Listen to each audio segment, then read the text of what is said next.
ఫిబ్రవరి 22 యోహాను సువార్త 4వ అధ్యాయము 43 నుండి 54 వచనములు. బాధల వల్ల ఆత్మకు ఎన్ని ప్రయోజనాలు వనగొడతాయో కొడుకు గురించిన దిగులు ఒక అధికారిని క్రీస్తు వద్దకు నడిపించింది. అవసరంలో సహాయం పొందేలా చేసింది అని మనం చదువుతాం. క్రీస్తు సహవాసంలోనికి వచ్చిన వెంటనే అతడు ఒక అమూల్యమైన పాఠం నేర్చుకున్నాడు. చివరికి అతడును అతని ఇంటివారందరూ నమ్మిరి.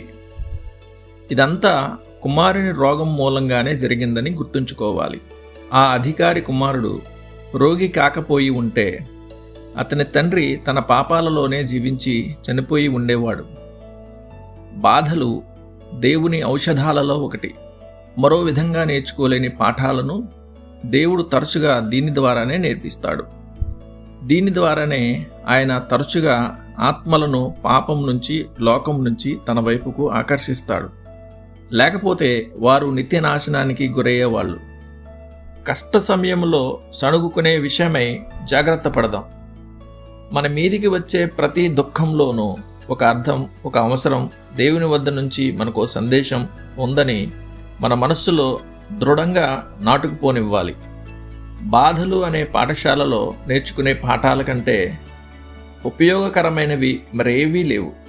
క్రీస్తు మాట, క్రీస్తు సన్నిధి అంత మంచిది.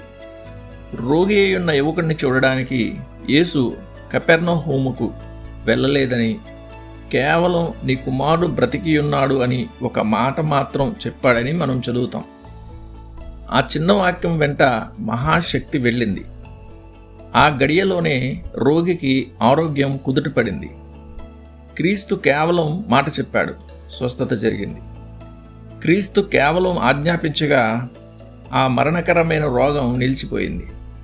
మన ఎదుట ఉన్న వాస్తవం ఎంతో ఆదరణకరమైనది. క్రీస్తు నోట వెలువడిన కరుణ, కృప, సమాధాన సంబంధమైన ఏ వాగ్దానానికైనా ఆయన మాట ఎంతో విలువ చేకూర్చుతుంది. క్రీస్తు మాటలలో ఏదైనా విశ్వాసం పట్టుకున్నవాడు తన పాదాలు బండపై మోపినవాడుగా ఉంటాడు. క్రీస్తు ఏదైతే చెప్పాడో అది చేయగల సమర్థుడు. ఆయన చేపట్టిన ఏ పనైనా మేలు చేయక విఫలం కాదు.